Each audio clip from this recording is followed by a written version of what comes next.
Welcome to Choice Classic Radio, where we bring to you the greatest old-time radio shows. Like us on Facebook, subscribe to us on YouTube, and thank you for donating at choiceclassicradio.com.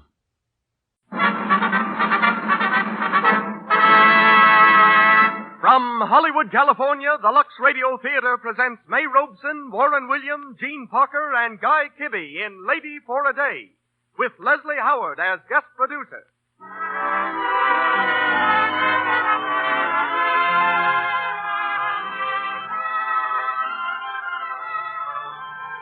Lux presents Hollywood. Lady for a Day, a play rich in pathos and humor, telling the touching tale of a mother's sacrifice for her daughter's happiness. Starred, as they were in the film of the same title produced by Columbia Pictures Corporation, are May Robeson, Warren Williams, Gene Parker, and Guy Kibbe. And between the acts, we'll hear a real-life lady for a day, Miss Florence Farley. Louis Silvers conducts our music. This program comes to you with the good wishes of the makers of Lux Flakes, those thrifty flakes that go so far and do so much for you. Why, one large box of Lux Flakes will do your stockings nearly 100 times unless the water's hard. You know, that's nearly 3 months. Or it will do your underthings for 2 months. And in hard water, a little extra Lux softens the water and gives you an abundance of suds. Lux is your thrifty, safe care for silks, rayons, cottons, linens, and woolens. For everything safe in water alone.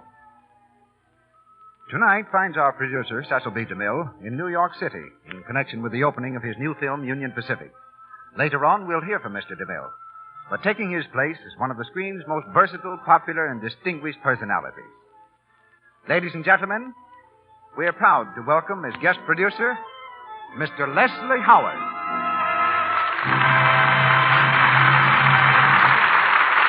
Thank you, Mr. Ewing. As Mr. DeMille knows only too well, I'm an exceedingly tardy individual. In fact, I've just managed to escape from Mr. Selznick's studio to be here in time.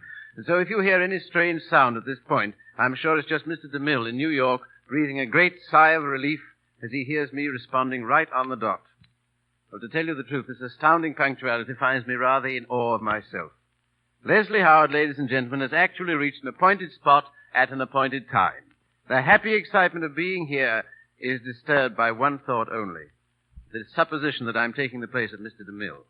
You see, one can't just take the place summarily of Mr. DeMille at the microphone any more than he can be replaced when it comes to producing pictures like Union Pacific. But we can settle down to a job and attempt to do our best. And that's exactly my intention here, abetted by the highly efficient staff of the Lux Radio Theater and our 4 brilliant stars with whom it's been my delight to work all this week, May Robeson, Warren Williams, Gene Parker, and Guy Kibbe.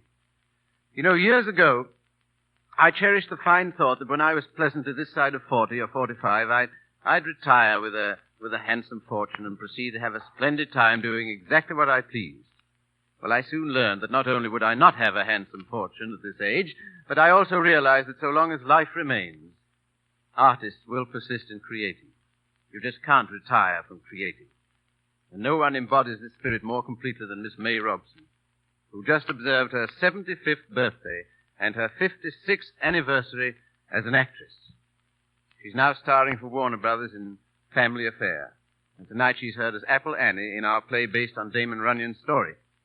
Guy Kibbe comes to us as the gentleman called Judge. My old friend Warren Williams repeats his excellent characterization of that typically Runyon-esque individual, Dave the Dude, and the exceedingly lovely Gene Parker, who soon stars in the Columbia picture Parents on Trial.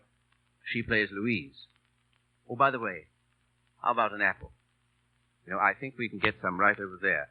You see, there's an old lady sitting in the corner there setting up her stand. That is Apple Annie. Let's just take a walk over there and get this play of ours underway.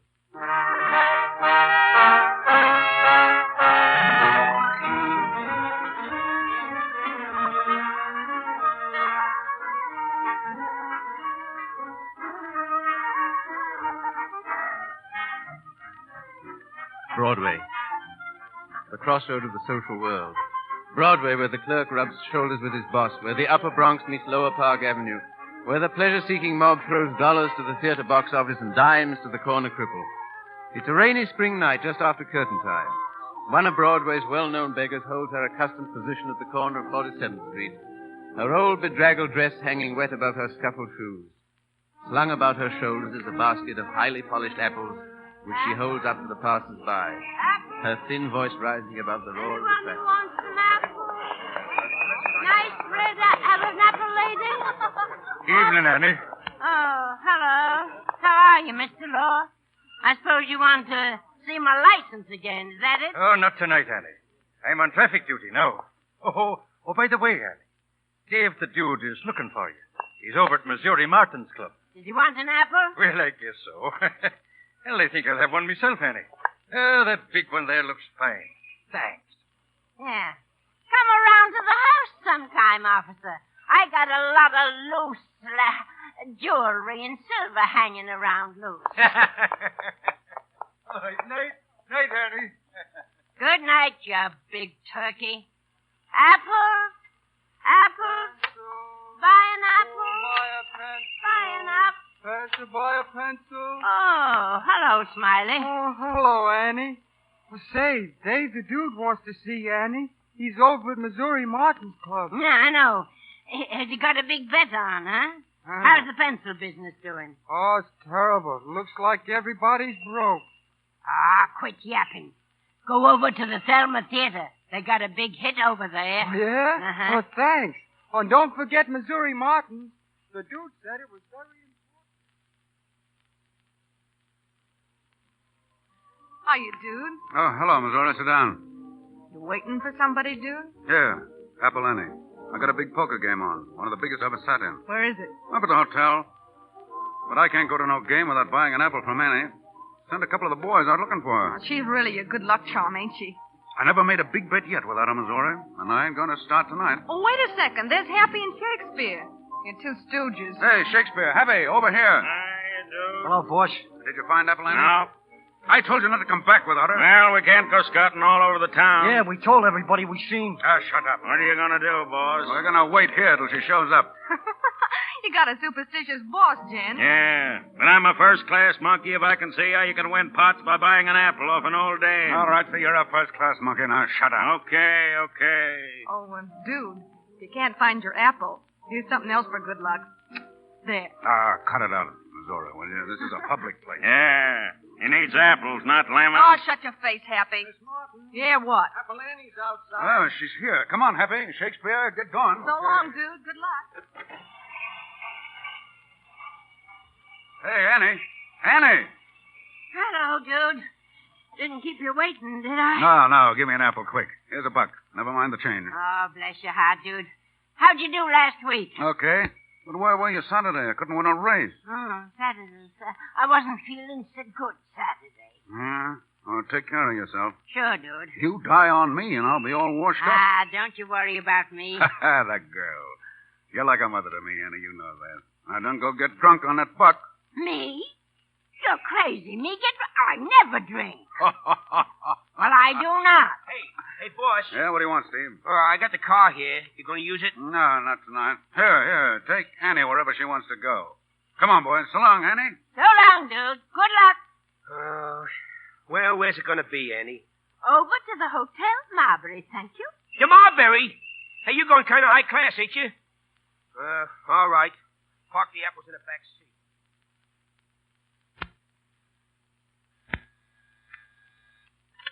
Hello, Hotel Marbury. Delivery entrance.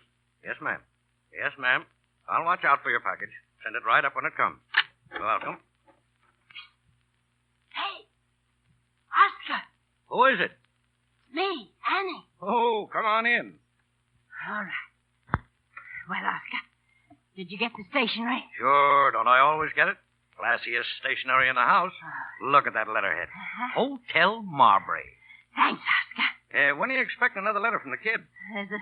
There's a mailboat coming in from Spain tomorrow. Okay, I'll watch out for it. That's a good boy. I'll be waiting outside the hotel, and I'll pay you the end of the week. Yeah, don't forget it. You know, if they caught me stealing letters for you, I'd get fired. Oh, no. You ain't going to be fired, though. They can't fire you, you know. And don't forget, will you, the name that it'll come under. Mrs. E. Worthington Manville, here to the Hotel Marbury. I know. Now, I've got to write to her. Would it be all right if I... Did it right here? Yeah, sure. Sit right down over there. There's Thanks. pen and ink on the desk. Thanks. Now, let's see. My dear, adorable daughter Louise, the social season at Newport is finally over, and I'm all tired out. The reception I gave to Lord Ferncliff was a big success. It breaks my heart, Louise, to think that I've been separated from you all these years. But the doctor says an ocean voyage would be fatal for me. Oh, yes. Oh, yeah. Your stepfather thought he might make the trip to Spain this year, but he is so busy with affairs of state, he can't leave the country. Now, the young man you wrote me about, Count Alfonso Romero's son, Carlos, sounds perfectly darling. I hope he loves you as much as you say you love him, and as much as I love you, my darling. Oh, I forgot about the money order. Oh, yeah. You will notice your allowance this month is $5 short. Such a funny thing happened. I sent Henry, my new chauffeur, to get the money order, and somehow he made the mistake. I'll make it up to you, dear, next week. Good night, my darling. Your own loving mother.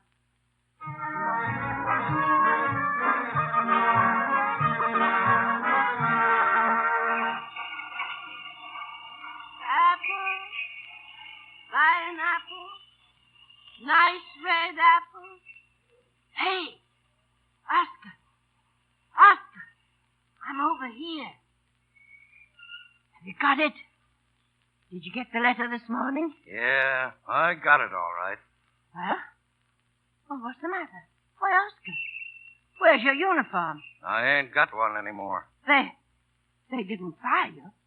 They can't fire you. They can't, huh? Well, they did. They caught me swiping the stationery for you. Oh, gee. Well, where's the letter? Here. Oh, gee, Oscar, I'm so sorry. Yeah, a lot of good that does me. I told the boss I was sorry, and look what it got me. Oscar! What's the matter with you? Oscar, she's on her way over here. Oh, what? She's coming to New York. She's bringing Carlos and the Count to meet me. Yeah, well, now maybe you're satisfied. I told you couldn't get away with it forever. But she'll find out I don't live here. She'll find out I'm not Mrs. E. Worthington Manville. So what? You can give her a nice red apple. Oh, Oscar, you've got to help me. Oh, help yourself. I gotta find another job. Oh, Oscar, no, don't. Oh, Oscar. I told you. Annie. Hey, Annie, what's the matter with you? Joe, Harry, somebody give me a hand here, will you? Annie's pulled a faint.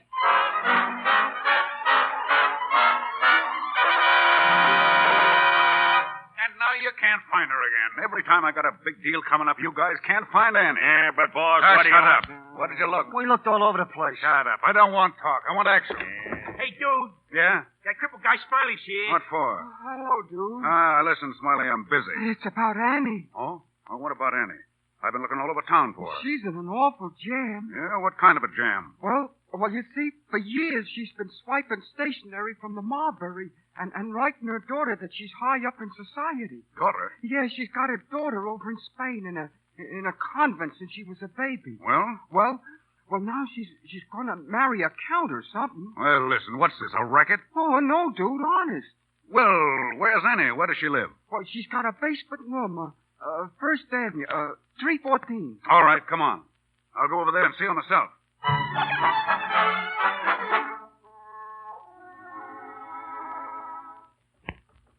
Hey, open up. Open up. Oh, hello, Annie.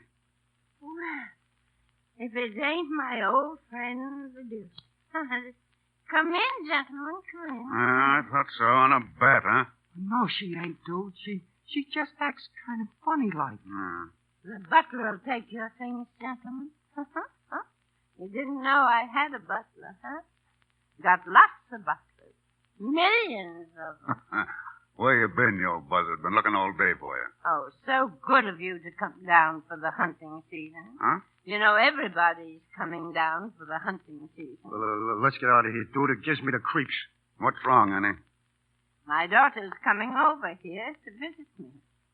Isn't that lovely? She's coming over with the Count. Going to marry his son. Wait till she gets to look at me. It's going to be funny when she finds out her mother is Apple Annie. Well, why don't you laugh?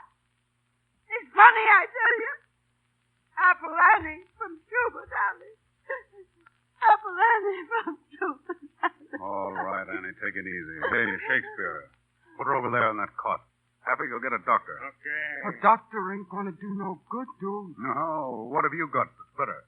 Well, I got an idea. I was talking to some of the boys who work Broadway, and we got it figured out that if we could get Annie a suit at the Marbury for a couple of weeks... Annie at the Marbury? Get out of here. Oh, okay, dude. Did you hear that, Shakespeare? Annie at the Marbury. Well, yeah, that's swell. What? Hey, that society friend of yours, Rodney Kent, he's got an apartment at the Marbury, and he's out of town now.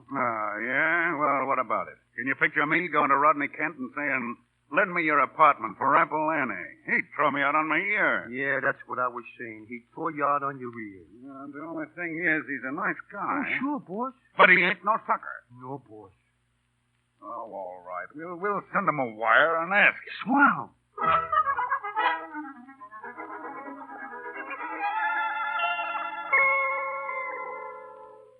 Here's the layout, Annie. This is going to be your room. Count goes over there, your daughter in the room across the hall, and a boyfriend up front. Got it? Dude, I can't believe it. Me? Here in a suite at the Marbury? Oh, how can I thank you, dude? You can shut up about it. Okay, dude. Hey, dude. In here, Happy. What goes, dude? What's the matter? Shakespeare says you wanted to see us, dude. Yeah, come in, Louie. Come in, Longchin. Oh, where's Harry? Yeah, boss. Did you get in touch with Missouri Martin? Yeah. She's bringing over some high-class clothes and a hairdresser and a masseuse. Good. Dude, a hairdresser and fine clothes and a masseur. Is that for me? Well, a masseuse won't do me no good. Hey, dude, what is this? What are you wasting your time around here for? Keep your trap shut. For years, Annie's been lucky to me, hasn't she? Well, she's in the jam now. What kind of luck would I have if I passed her up at a time like this? So you're going to try to palm her off as a society dame, huh? Well, it's only for a week. The Count and his son are going back on the same boat. Well, what do you think? Personally, I think it smells. Shut up. I don't want to hear any opinion. No, I don't think it'll work, dude. Me too. It's like libel or something. Sure, we're liable to land in the can. Yeah, I'm getting out of here. No, you're not. You're all going to stay. I'm turning the mob over to Mrs. E. Worthington Manville. Huh? And that goes for you, too.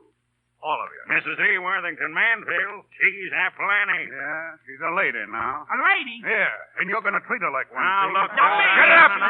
Now, dude. Annie, come here. Yes, dude. You're a lady, Annie. See? And if any of these mugs, any of them, if they don't treat you like a lady, you got my okay, my personal okay, to poke 'em in the snoot.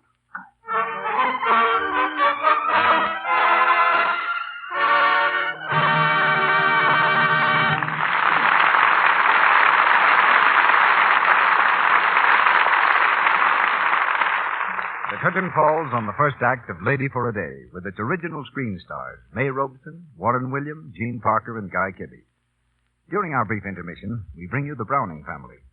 As the scene opens, it's the night before May Day, and there's great excitement in the Browning household. Dot has been chosen Queen of the May Day Festival at school, and now we find her trying on her dress while her sister Midge watches her. Dot is singing as she turns in front of the mirror. For I'm to be Queen of the May, Mother. I'm to be Queen of the May. Your dress is just elegant, Dotsie. You're a dreamin' pink. Oh, isn't it divine? I sort of float in it. I'll say you do. Hey, who let that dog in? Gibby, keep away. Oh, look out. He'll jump on my dress. Haul him away, Miss. Hey, come here.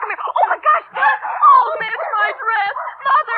Mother, look what that pup's done. He's got mud all the way down the front of my dress. Well, let me see, dear. Oh, why, that's not so bad. Not so bad. Oh, Mother, it's ruined. Oh, no, it's not.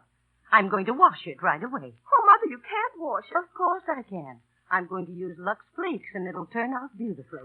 Are you sure? Of course. This dress is Luxable, you know. Well, now you just trust to Lux, Queenie. Everything's going to be fine.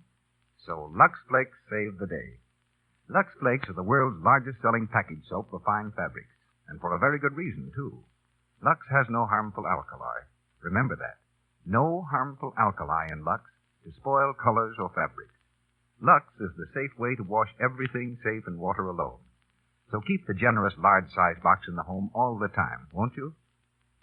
And now our guest producer, Leslie Howard, is ready to raise the curtain on the second act of our play. We continue with Lady for a Day, starring May Robeson, Warren William, Gene Parker, and Guy Kibbe.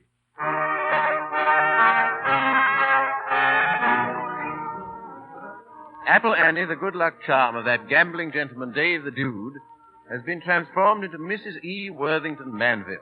In a borrowed suite at the Hotel Marbury, she reigns supreme. But now a sudden blow has fallen. In her letters to her daughter, Apple Annie mentioned a Mr. Manville, who must, of course, be produced. After making the rounds of the better pool rooms, Dude's stooges have chosen a gentleman for the romantic role. He's known as Judge Henry Blake, judge by the divine right of self-appointment. So Happy comes up to me and he says, Judge Blake, he says, Dave the Dude wants to see you. Yeah, Happy was right. I do. At the moment Happy says this, it so happens that I'm at the club having a game of skill. In fact, you might say that I'm in the midst of a very profitable enterprise. You mean you're taking over a sacred pool? I mean I am matching my skill against a stranger in town from Providence. When Happy says, Judge, Dave wants you. And I put aside ready money to rush to your aid, my friend, only to find you ensconced in this palatial suite at the Hotel Marbury, which incidentally is not bad at all. I am prompted to ask you, Dave, what's the racket? All you got to do is be a husband. A rich and aristocratic husband. For a week. A husband? Rich and aristocratic? That suits me admirably. Ever try being a husband, Judge? I'm notorious for it. How'd you make out? Pitifully. And I can never tell why. They were such charming women, the four I married. But I might ask, whose husband am I to be? You ought to be the ever-loving husband of Apple Annie. Apple Annie? Preposterous. Most preposterous. For the husband of an apple vendor, practically a mendicant. Now listen, dude, this is asking too much. After all, I have my self-respect. Good evening, gentlemen. There she is now. There, who is now? Apple Annie. I see a charming woman, dressed in the height of fashion. Why, she's terrific. Annie, the judge says how glad he is to be your ever-loving husband. Why, thank you, Judge. You're so obliging. The pleasure, I assure you, my dear and charming lady, is all mine. Shall we take a stroll through the park and talk over our plan? No, not now, Judge. You're taking a stroll down to my tailor and get fitted to a suit. My dear young man, what's the matter with the suit I'm wearing? Yeah, that's what I've been trying to figure out. What's those bulges in the pockets? Bulges? Bulges? Oh, dear, yes, of course. Just a billiard ball or two. I must return these to Joe's pool palace at once.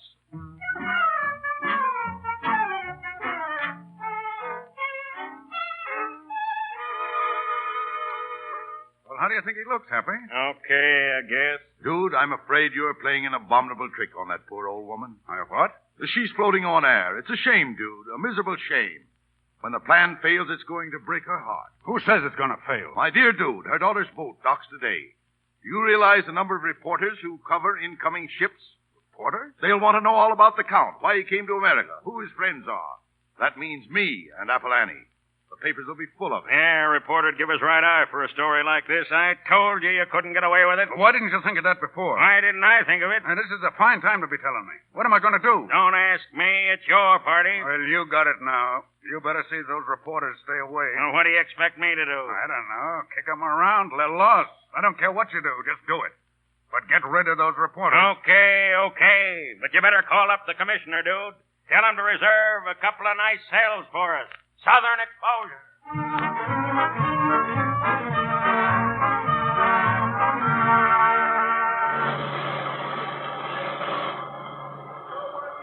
Do you see her yet? No. There's an awful bunch getting off. Oh, dude. Dude, I'm so frightened. Yeah, what about? Oh, I don't know. There isn't any chance of anything going wrong, is there, dude? No, of course not. I know I'm foolish, But how do I look? Okay, swell. I can hardly believe it. Just think in a little while I'll have my baby in my arms. Yeah, sure you will. And everything's going to be great. Look, dude, there she is. Where? There. She sees me. Oh. She recognizes me. Louise. Louise. Mother, darling, I'm up here. Louise. Oh, Mother, sweet. Oh, my darling, my baby. My Louise. Let me look at you, dear. Oh, you're beautiful. You are too, Mother.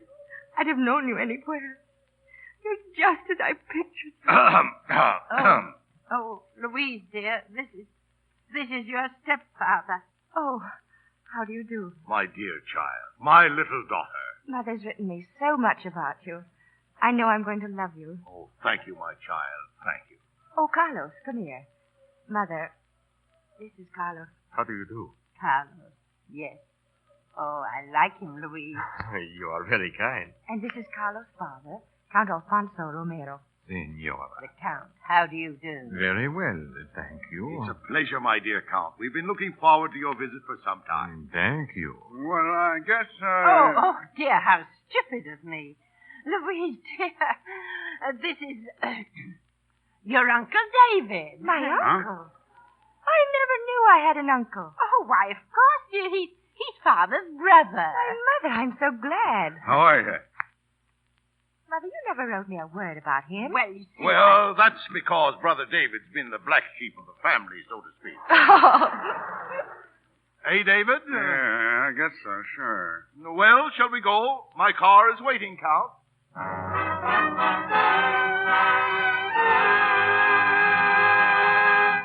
So, you don't know where the folks went today, huh? No, sir, just for a ride, sir. They'll be back soon, I imagine. Okay.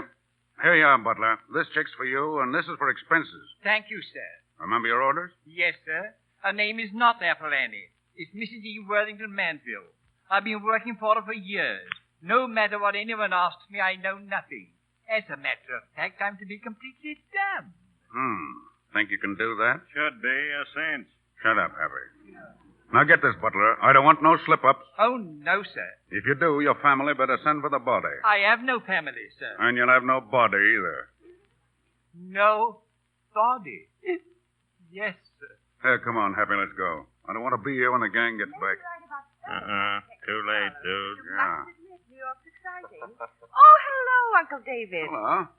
Hello, Mr. Manville. Where have you been? We missed you terribly. Well, that's something. You mustn't be so strange. Everyone's so crazy about you. Did you know Carlos and I decided to name all our children after you? Huh? Yeah? Oh, come in here, Count Alfonso. Thanks. Oh, hello, Brother David. Hello, McGuire. Has everybody met Mr. McGuire, David's secretary? Oh, me? Yeah, my secretary, everybody. Oh, how do you do? How do you do? How do you do? I'm glad he's here, dude. I thought you'd like him to handle the invitations to the reception. Sure. That's a good idea. Huh? What do you mean, reception? We're having a reception for the folks day after tomorrow, the night their boat returns to Spain. Well, isn't that just dandy? You're quite surprised, aren't you, Brother David? Yeah. Who's coming, Brother Henry? Oh, just a few of our friends. It's to be a small affair, about 100 or 150 people, perhaps. Hardly a handful. Of course, I shall look to you, Brother David, to help us as much as you can. Oh, of course. Matter of fact, I'd like to have a little talk with you before you do anything about it. A couple of things I'd like to straighten you out about. Oh, by all means, Brother David. Now, just step outside a minute. We'll settle everything. No, Brother Henry. This way, please. Oh, yes. Excuse me, folks. I think I'll be right back. I hope.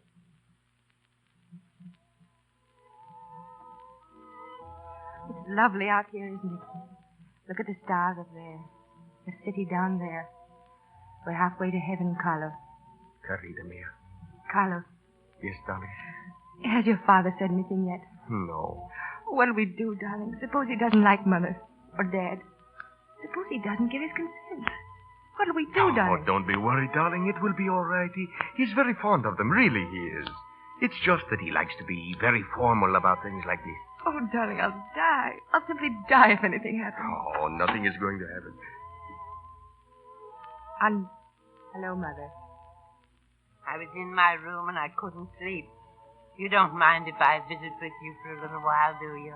course not, darling. Oh, it is my fault. I've taken up so much of Louise's time. I feel I've been terribly selfish. Oh, no, you haven't. You've been very sweet. Well, I'll go and talk to Father if you will excuse me. Good night, Mother. You don't mind my calling you Mother? No, dear. I want you to, my son. Thank you. Good night, Louise. Good night, darling. He's a lovely boy. Oh, he is. Mother, I'm so happy. My baby. Mother. Yes, sweet? You don't think anything can happen, do you? Happen? Well, I guess I'm just foolish, but... Well, maybe it's because I'm wishing so hard. Mother, did you ever wish for something so hard that... Yes, dear, I understand. But nothing's going to happen, dear. Nothing. I promise you, darling.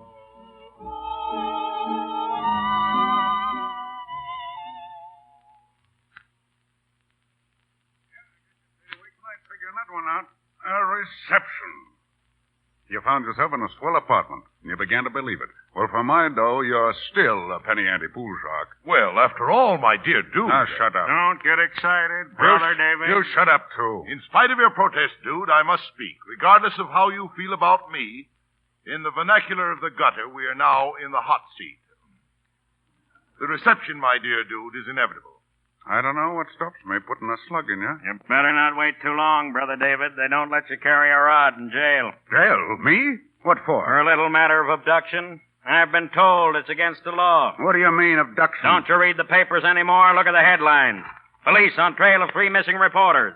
3 ship reporters who disappeared mysteriously last week have still not been found. Police suspect kidnapping. Wait a minute. Who are those guys? Who are they? Didn't you tell me to get rid of any reporters around the ship? Well, we did. What'd you do with them? We got them down on Long Island, but we can't keep them there forever. What happens when this thing's over? They're going to squawk their heads off. Well, forget it. I'll square it later. I'm more worried about this reception. Now, look, Judge, you go back in there and tell Annie the whole thing's off. Oh. Wouldn't you also like to have me go out and step on some flowers? And kick a lot of babies around? What are you talking about? Perhaps I'm just a sentimental old fool. But please don't ask me to deliberately break that old woman's heart. Stop it. You're breaking mine. Well, then tell it to the Count. Dude, you don't understand. The old boy came to America to find out something about Annie. Something about her background. All we've done is to show him the sights, and it doesn't look good to him at all. Oh, yeah? He wants to meet some of our friends or else. But where are we going to get the people? If you have a reception, you're going to have high-class people, don't you? That, my dear dude, is very simple. Yeah? It may surprise you to know that in my own simple way I've found the solution. Now, look. In reality, I am Judge Henry G. Blake, exponent of pool. Now, penny ante pool, if you wish. Yeah, go on. Yet, to Count Romero, I am the Honorable E. Worthington Manville, celebrated statesman. What about it? Well, is there any reason why Louis the Lug, for instance, can't be the ambassador to Turkey? What? And Willie the Weasel, wouldn't he make an excellent Secretary of War? Secretary of War? If Missouri Martin were introduced to me as a society leader of New York, I wouldn't be inclined to doubt it. Judge, I think you've hit it. Sure. Why not? I'll tell that gang of mugs the first one that opens his yep gets slugged. Hey, where's my address book? So long, boys. I'm going over to the insane asylum, meet a few sensible people. Hey, come on, Judge. Give me a hand with this. Grab that other phone. You get Boyle's pool room. You ought to know that number. That was a swell idea, Judge. Swell. We'll marry Apollonie's kid off a bust a suspender. Hello, my good man. Would you mind connecting me with Butch Brannigan? Hello, let me talk to Harry the horse.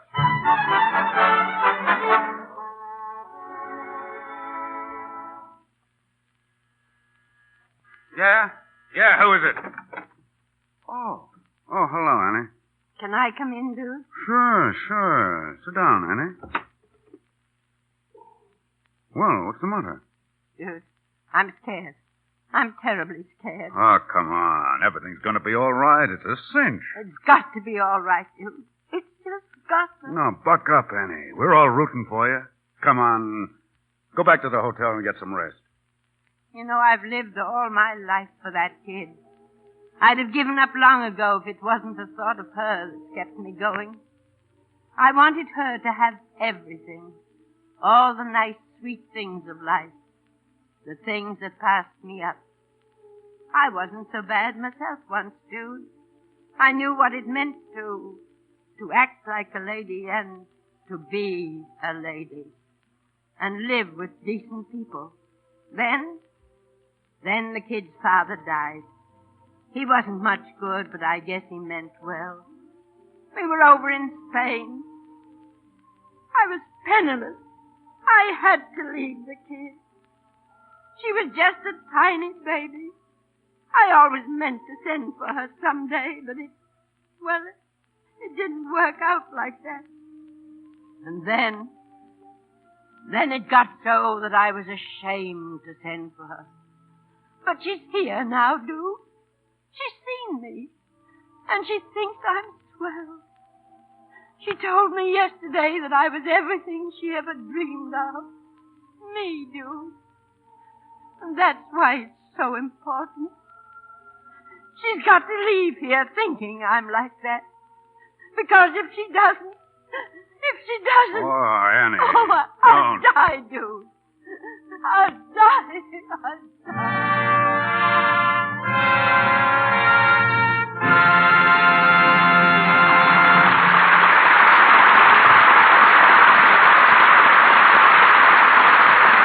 We pause for station identification. This is the Columbia Broadcasting System.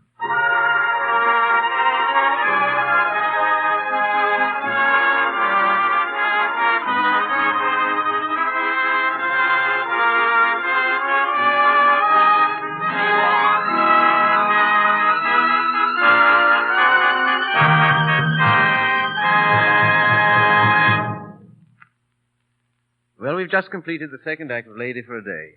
And now, adhering to an established custom of the Lux Radio Theater, I'll call for a short intermission, after which we'll go into Act 3. This appears to be an excellent time to do a little checking up on our regular producer, Mr. DeMille. He's in New York, where he says he has a particularly interesting young lady waiting to talk to us. So let's take a flyer to New York. Mr. DeMille, come in. Greetings from New York, ladies and gentlemen. After hearing Leslie Howard pinch hit for me, perhaps I should stay aboard the little 1869 train that's hauling us across the continent and continue to greet the hundreds of thousands of Lux listeners who've poured from deserts and mountains to the railroad stations and crossings to welcome the group of Hollywood stars we took to the opening of Union Pacific at Omaha. And I wish you could have seen what Omaha did for us. It was the Omaha of 1869 that greeted us, with an old wooden stockade around the railroad station, false fronts on the houses and stores to make it look like the Omaha of our picture, the whole city in costume, women in sunbonnets and calico, men, thousands of whom had grown beards, wearing beaver hats and frock coats, motorcycle police dressed as old-time Western sheriffs, mounted police and National Guard dressed as infantry and cavalry of 1869. And of the 250,000 people on the streets, nearly half of them must have been dressed as pioneers. And all along the Union Pacific Trail, it was a thrill to look into the eyes of so many fine Americans and be met with the warmth and hospitality of old friends. This I know is largely due to the friendship we've built up through the Lux Radio Theater. Our guest tonight on our transcontinental stage was really a lady for a day which began early in March, when a newspaper photographer was sent to take a picture of a fashion show.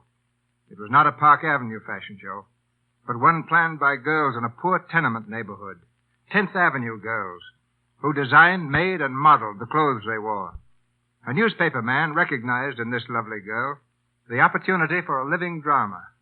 And so, 16-year-old Florence Farley, through the generosity of the New York Journal-American, was given a chance to become a lady for a day. A chance to go to Hollywood, equipped as a great lady, with the understanding that she would come back to 10th Avenue and resume her life in her own workaday world. But that fashion show was the beginning of great things for Florence Farley. It certainly was, Mrs. DeMille, but I never suspected it then. You see, when a photographer came, I was ironing a dress I made to model in a show. That photographer was sensitive to sweetness, Florence. Whatever it was, he surprised me. Because I'm just another girl. I live with my grandparents and brothers and go to high school and play with the kids in a block. But you wore Cinderella slippers for a while. Mr. DeMille, I wore more slippers than I've ever owned before. I've never paid more than $2 for shoes, and suddenly I was choosing expensive sport shoes and street shoes worth 20 times what I could pay for them. And I had a gorgeous dancing slippers with brilliant colored stones in them, and expensive street clothes and knitted sportswear and... Oh, you're leaving a mere man way behind. But I know you had to go places and all that finery. And I suppose the first place you went was a nightclub? Yes, my first nightclub, where I met Dorothy L'Amour, and I danced with Franchetone. Oh, gee, it was wonderful. But now, when I dance with the boys in the block, they apologize for not being Franchetone or Errol Flynn or Fred Astaire. But really, they were awfully nice kids. The first night I was all dressed up, one boy played Sir Walter Raleigh and put his coat down on the sidewalk for me to walk on. But you can't tease a girl with red hair like mine too much. Now, I'll take that as a warning. While you were in Hollywood, didn't you make a screen test and appear in a Paramount picture? Yes, I did. And I found time to have a bicycle ride with Bob Hope, too. Well, while there's hope, there's life. And now, after being a lady for a day, that lasted from March, to the end of April, I'm back home. And that's just how it was planned. And although it was marvelous, I'm honestly glad to be back. You see, Grandma and the family sort of need me. I help with the dishes and I wash my own clothes.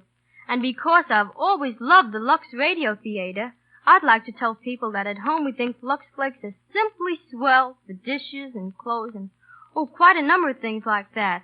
I know I won't use anything else in all my grand clothes because I want them to last just as long as they possibly can. You picked the right product, Florence, and the right program. But one more question before you go. What do your friends think of you now that the great adventure's over? Gee, Mr. DeMille, they're just as good pals as ever. Besides, for playing marbles and hopscotch, the sidewalks of 10th Avenue are the best I ever saw. I've enjoyed your visit very much, Mr. DeMille. We've enjoyed it, too. More happy days to you, young lady for a day.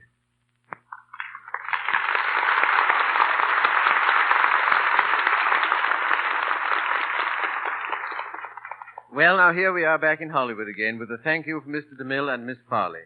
And now for Act 3 of Lady for a Day, starring May Robeson as Apple Annie, Warren William as Dude, Gene Parker as Louise, and Guy Kibbe as Judge.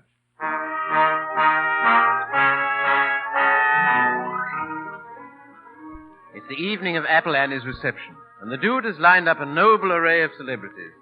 In Missouri Martin's Cafe, they are having a rehearsal in manners.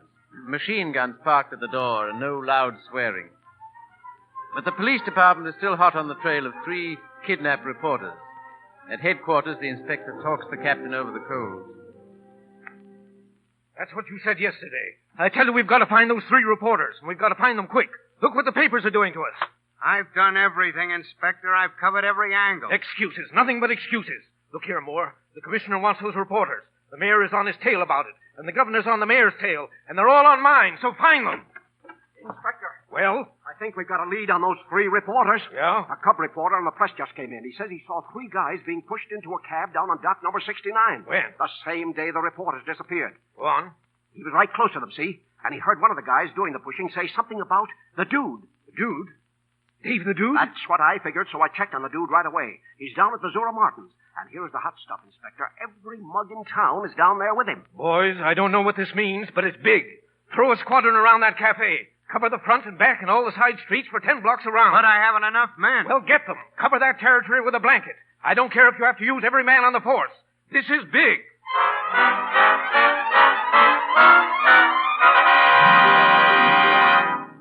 All right, everybody, now party your partners, just like the way you're going to do it tonight. Chum, Mrs. McSweeney. How are you, Count Alfonso? Delighted, Mrs. Tuttlefoot. No. What's the matter? No, listen, you mugs. I ain't having this rehearsal because I like it. The reception takes place tonight. And if we don't practice right, we're liable to ball the whole thing up. Hiya, Dude. Sorry I'm late. Oh, hello, Missouri. Got your girls ready? All set. What have you got doped out for me personally? Why, you're the social leader of New York City, Missouri. What are you trying to do, insult me? I'm part of the family, that's what I am. Jan, I want you to meet the ever-loving wife of Dave the Dude Manville. Huh? From now on, known as Missouri Manville. Just rolled in from Newport on the fast freight. Look out, dude. Missouri's closing in on you. Give us a kiss, Dude. Cut it out. All right, now, let's get going. We got a lot of rehearsing to do. Hey, Longchin, what are you? Attorney General of the United States. Know your speech? Well, not exactly, but I'll make it. Okay, that's the first thing you all want to do. Learn your speeches. All right, let's get going. I'm certainly glad to meet you, Count Alfonso. Well, what's the matter? Hey, you, cheesecake. Is this too much for you or something? No, I can do it all right, only gee. Only what? Well, I'm as good as Louis the Lug any day. If he's ambassador, I ought to be king. Yes, sap, a secretary of the interior is bigger than an ambassador. Oh, yeah, you can't kid me. A secretary is a secretary. Okay, I'll make you the president of the Board of Aldermen. How's that? President? That's more like it. Hey, Judge, we got a new president of the Board of Aldermen. Check. All right, now. Go ahead. Okay, dude, we're with you. Oh, look at them. Look at them happy. These guys are driving me crazy. You're not doing them any good either. Hey, wait a minute. Quiet. Wait a minute, everybody. Boys, I don't mind telling you, you smell to high heaven. Yes, sir. If you tried, you couldn't be any worse. What's the matter with you guys? There's nothing so tough about this society racket. All you've got to do is use your head. Actors do this kind of stuff every day of their life. Now, don't tell me you ain't got as much brains as actors. No, come on. Let's practice, and practice hard. Hey, dude. Listen, dude. Shut up. Listen, will you? The cops are here. I told you. Huh? The cop? What cop? The cops. Cover that door, Cassidy. Hello, Jude. Hello, boys. Well, hello, Captain. What's going on here? Well, nothing you'd be interested in. No? Looks kind of funny, doesn't it? Your whole mob up here at one time? Well, anything wrong with a fella having his friends up? No, nothing wrong in that. Okay, everybody. Rehearsal's over. You know where to go. Oh, no. Everybody stand right here. Listen, Captain. We got a date someplace. We got to get out of here. Sorry, dude, but the commissioner's got a date with the mayor and the governor, and nobody leaves here until we find out what's going on. Oh, listen, there's nothing crooked about this whole thing. You'd laugh your head off if you heard the story. Yeah, I'm laughing right now. Oh, wait a minute. I'll give you the real lowdown. Look, you believe in fairy tales, don't you? What? No, it's no use. I'll hang before I let you give me the horse laugh. You'll hang, all right, if we don't find these 3 reporters. Yeah? Hey, look. You want those guys bad, huh? Yeah, sort of. I'll make a deal with you. Take me to meet the mayor and the governor, and I'll let you have all 3 of them. Yeah? Yeah. All right. Cassidy, keep all these mugs right here. Come on, dude.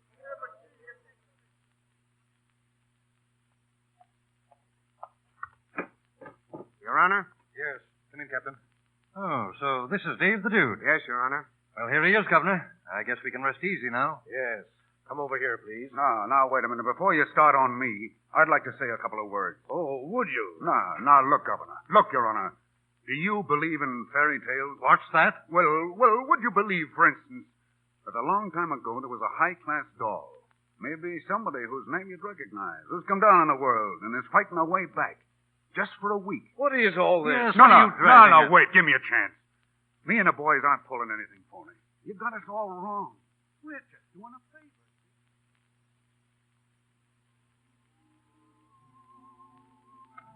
Oh, Judge, something's wrong. Where is everybody? Now, don't get excited, Annie. I know, but it's after 9 o'clock. Yes, I know. I just heard Shakespeare. The boys are down at Missouri Martin's. They're having a little talk with the police. Police? Henry, they're not coming here, are they? The police? Oh, no, of course not. Oh, Henry, now don't fool me. Tell me the truth. Now, don't get yourself all worked up, Annie. You've got to keep your head. But if anything's going to happen, I've got to know. What did I tell Louise? What can I tell her? Mother, what's wrong? Oh, Louise, darling. Darling, I just heard the Count say he didn't think there was going to be any reception. Isn't anybody coming? Louise, Yes, dear. if you should, I mean if anything should happen, What do you mean? you couldn't ever hate me, your mother, could you? Oh, darling, please don't say things like that. All right, dear, I won't. Is the Count still in the drawing room? Yes. I want to see him. Annie, where are you going? I'm sorry, Carlos, but you must see that this whole reception is what we would call... Count Romero, I'd like to talk to you for a moment, please. Oh. Please sit down. Thank you. Count Romero, you know there's nothing in the world I want more than for Louise to marry your son. He's a dear boy. Even in the short time you've been here, I've grown very fond of him. Well, Louise loves him deeply. And I'm sure he loves her, too. Ever since she was born, I've lived for only one thing, her happiness. When she wrote me she had found someone she loved, I think I was the happiest mother in the whole world. Mother, darling, what is it? Tell me. Count Romero, you came to America to find out something about her family, about me. Oh, but really, I don't blame you. You had that right. After all, you knew nothing about me. It would have been terrible if they got married and you'd found out that I was some common person. Someone you were ashamed of. Someone that even Louise would be ashamed of. Mother, that's silly. And that's why I wanted to have a talk with you, Count Romero. I wanted you to know all about me. First thing I must tell you, Count Romero, is that I am not... His Honor, the Mayor of New York. Mother, the mayor. The mayor? Why, it really is the mayor. Louise.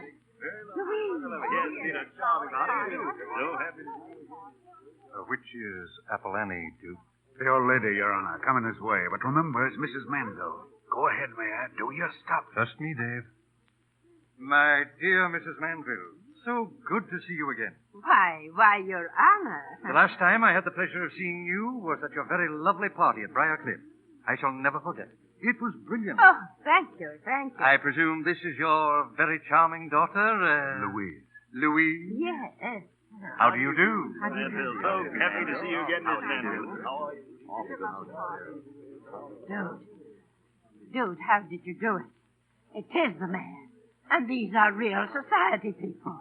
You ain't seen nothing yet, Annie. His Listen. Excellency, the Governor. The Governor? The real McCoy. Oh. How do you do? Dude, come over here, will you? Will you and tell me? Nothing to it. You see, the mayor and the governor believe in fairy tales. You know, Annie, maybe there is a Santa Claus after all.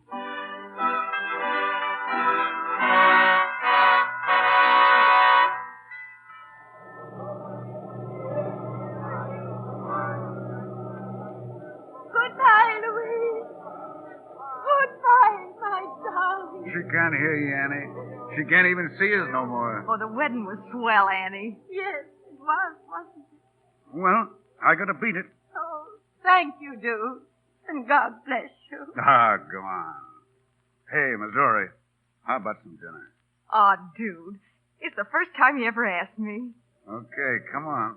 Well, goodbye, Annie. I'm sorry our arrangement had to be temporary. Oh, thank you, Judge. You've been marvelous. I wonder if you'd do me just one more favor. Well, I'm sorry, Annie, no, but no. I'm just a little short just now. No, it isn't that. I want you to write a letter for me. In a few weeks after the children are home, write a letter to Louise. And just say her mother died suddenly. Say that her end was peaceful and that her last words were, God bless the children. I get it, Annie. I get it. Brilliant. Mrs. E. Worthington Manville is dead. Long live Apollonie. Say, Annie, I'll be needing an apple tomorrow. I'm sitting in on a big game. That's all right, dude. You know where to find me, corner of 47th Street and Broadway. Any old time. And you'll hear me calling. Apple. Apple. Nice red apple.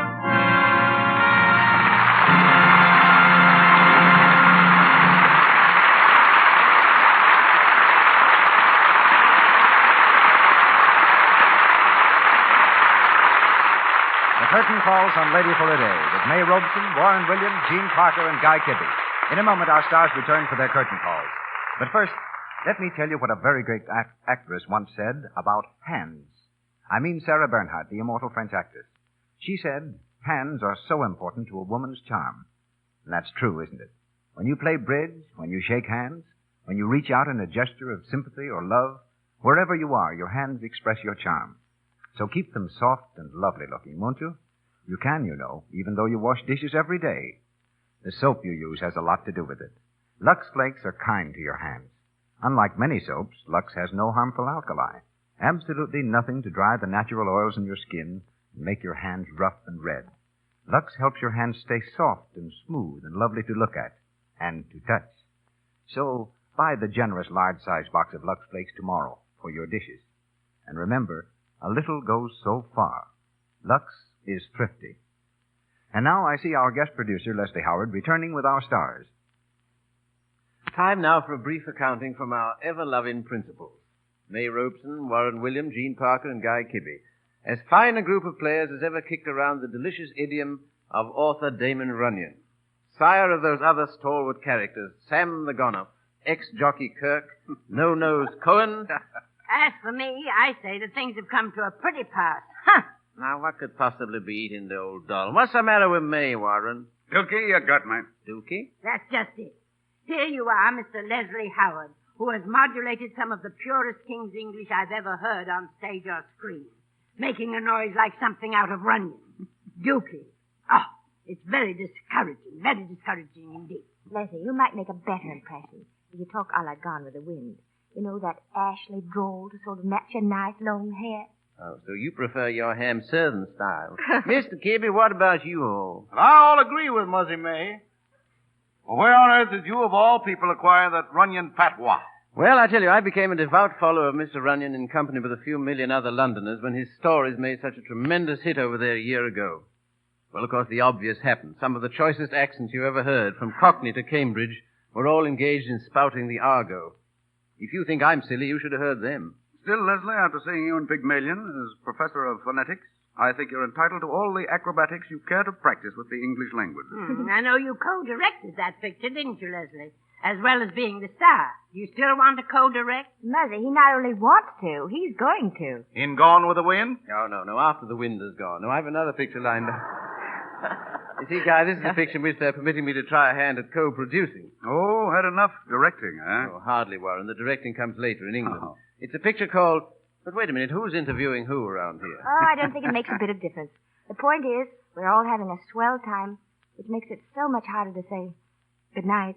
And as one who used to hold Cecil DeMille on a knee and tell him stories, I'm sure he'd say what we all think about your work tonight.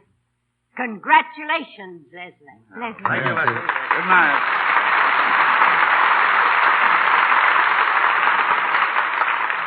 To Apple Annie and her associates, I thank you. A highlight in radio dramatics comes to this stage next Monday night. In just a moment, Leslie Howard will announce it. Featured in tonight's cast were Lou Merrill as Happy, Margaret Brayton as Missouri Martin, James Eagles as Smiley, Wally Mayer as Steve, Frank Nelson as Carlos, Chester Clute as Oscar, Ross Forrester as Shakespeare, John Gibson as Police Captain, David Kerman as Harry the Horse, John Fee as the Mayor, Walter White as Count Alfonso Romero, Joe Franz as Murphy, Earl Gunn as Inspector, and Edgar Norton as a butler. Leslie Howard appeared through courtesy of David O. Selznick, Miss Robeson through Warner Brothers, and Guy Kibbe through Metro Goldwyn Mayer, where he's just completed It's a Wonderful World, starring Claudette Colbert and James Stewart.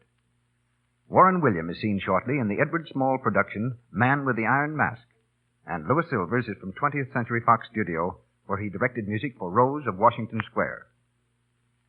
Be sure to listen to the new Lux daytime radio program, The Life and Love of Dr. Susan. The makers of Lux Flakes bring you this enthralling story about the love and problems of a young, attractive woman doctor every afternoon, Monday through Friday. Look in your newspapers for the time and station. The Life and Love of Dr. Susan comes to you in addition to the Lux Radio Theater. Here's our guest producer, Leslie Howard.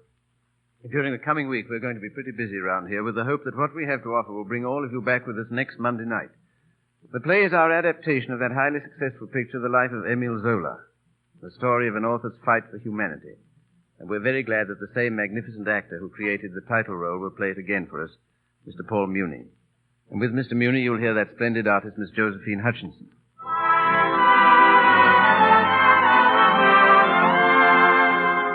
And our sponsors, the makers of Lux Flakes, join me in inviting you all to be with us again next Monday night, when the Lux Radio Theater presents Paul Muni in the life of Emile Zola with Josephine Hutchinson. Mr. DeMille will be back the Monday after next, so it appears that you will have me on your hands again a week from tonight. We'll try and make it interesting. Good night.